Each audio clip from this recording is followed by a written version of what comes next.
Well, friends of Mundo Maldini, here we are. It's raining quite a bit at Benfica's Estadio da Luz. There's 1 hour left until the match. We're going to enjoy this tremendous game between Benfica and Barca. I will analyze what happens in this match, of course, because it could be tremendous. The truth is, it also rained quite a bit. It also rained quite a bit in the match that Barca won here 4-5. We wanted a match with so many spectacular goals. That's what we're going to see now. We're going to analyze what the match has been, and I want to talk to you, of course, about the Oppo Reno 13 Pro, which is a spectacular phone. Let's see that and analyze the match. Well, guys, here I am with my Oppo Reno 13 Pro, which is a spectacle. It's an impressive phone with which you can enjoy the Champions League even more. Well, the Oppo Reno 13 Pro has an avant-garde urban aesthetic. It's truly spectacular, slim, very manageable. It fits very well in the hand. It's amazing, truly a real marvel. It's somewhat the phone of the future, truly. Well, it has an artificial intelligence editor that takes your photos to another level.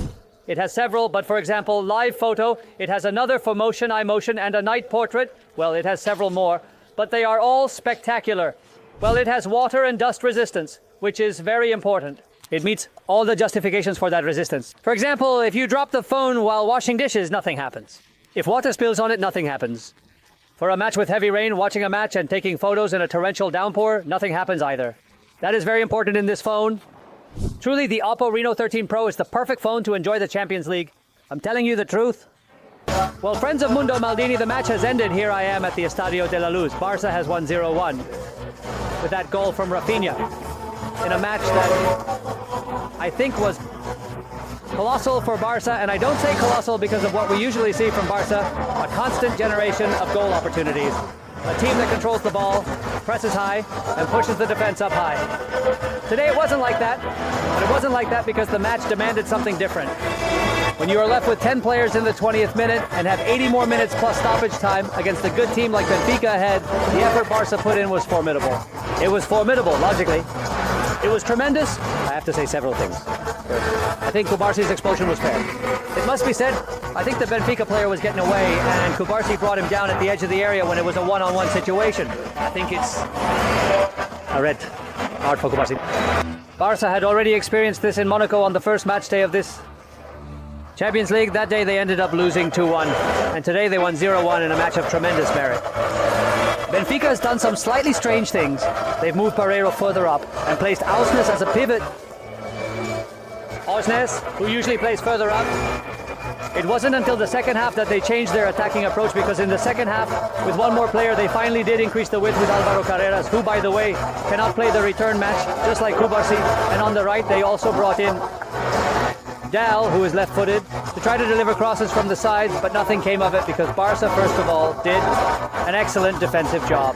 It's spectacular how Barca defended the area with Araujo, who came in and played an outstanding match. And then there's Szczesny, don't worry.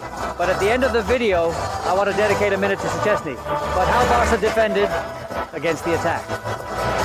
Fantastic, fantastic inside the area and above with Araujo and Íñigo Martínez, both of whom played an outstanding match. And how they managed to threaten at many moments when breaking into space. Because Barca did that quite a bit. I really liked Frenkie de Jong driving forward when it was necessary, coming out with the ball. I liked how Raphinha provided width to the team, even when he changed positions in the second half to better defend Álvaro Carreras' attacks. And Barca was threatening. Barca was more threatening than Benfica. That's the reality. Barca was more threatening than Benfica in the first half. Then in the second half, logically the wear and tear started to show. I hope you can hear well, because we have quite a lot of loud music here at Benfica Stadium. But I think it can be heard well. I'm shouting and I have the microphone close, so I trust it can be heard well. And I say, friends of Mundo Maldini, that Barca was more threatening in the first half. Logically, the wear and tear was much greater, and that much greater wear and tear has made Benfica press harder. They ended up playing with two forwards. First Velotti with Pavlidis, then they brought in Cabral, who barely appeared, to be honest. Benfica tried everything, but I honestly think that Benfica at times respected Barca too much. It can be understood, right? Barca is a great team, but Barca was down to 10 men, and Benfica didn't take too many risks either, at many points. This doesn't take away from Barca's tremendous merit in winning this match 0-1, which leaves Barca quite close to the quarterfinals. It will be against Borussia Dortmund or against Lille. Not all the work is done, as Pedri was telling Ricardo Sierra here on the Movistar broadcast. Well, there are two players I want to highlight especially. Pedri. Chosen as the player of the match. Pedri gave a performance. He gave a performance. Pedri, that's the reality. He gave a true performance. Friends of Mundo Maldini. Stacking up opponents. Asking the opponents to come with the ball to free up other players. Practically always getting out of all problems. Playing with one less player meant looking for Pedri. The plan for Barca with the ball had to be to give it to Pedri. As someone once said, Menotti, about Maradona. Well, it's quite funny, he said in a tactical talk. He said, guys, do you know how many balls we have to give to Maradona? All of them. That's what Menotti told the Argentine national team players. Well, today Flick should have given the Richard Ordell Barca guys when we have the ball. Do you know how many we have to give to Pedri? All of them. You have to give all the balls to Pedri. All of them. That's what Barca tried to do. They were very much in front of Idelon, but an extraordinary match. From this genius that is Pedri, for me, he is the best midfielder in the world. I keep saying it, and he has proven it again in a match of extreme difficulty for Barca. And of course, I want to finish by talking about Szczesny. Today, Szczesny played an outstanding match. From the first play where he saved a very difficult ball from Artur Koglu, he made 3 or 4 fantastic point-blank saves and was a wall today, Szczesny.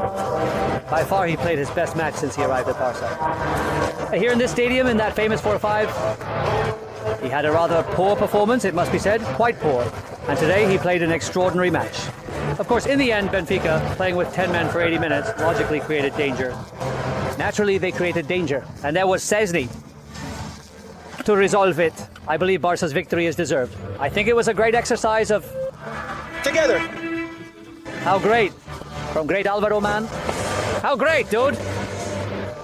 Well, I was telling you that I'm finishing up, that we have to head back to the hotel. By the way, what a downpour we had before the match. But as soon as the pre-match ended, it stopped raining. The match was truly worth it. Friends of Mundo Madrid, just like the Champions League, is worth it. I don't even know what I was saying anymore. But just to finish, I believe Barca's victory is deserved. I think these kinds of performances show that Barca is much more than just a team that holds the ball a lot and takes risks in defense. When the match requires something different, they show it. Today they minimized Benfica, which is a good team. Benfica had played 8 matches with 7 wins and 1 draw, and Barca has taken a very important step towards reaching the quarterfinals in this wonderful Champions League. What are the results? I know Bayern won 3-0, I know PSG lost 0-1. I want to watch the PSG match at Liverpool. You will have videos of all the matches, and by the way, tomorrow David Diege will be in San Sebastian. We have a special correspondent from Mundo Maldini in San Sebastian for the Real Sociedad versus Manchester United match. He will bring you everything that happens in that match from the stadium. He will make several reports in San Sebastian, all thanks to our friends at North, to whom I want to send a hug from here. With the friends from North, David Diges will be in San Sebastian tomorrow. Continuing, Araujo, Benfica 0, Barça 1. A hug, bye.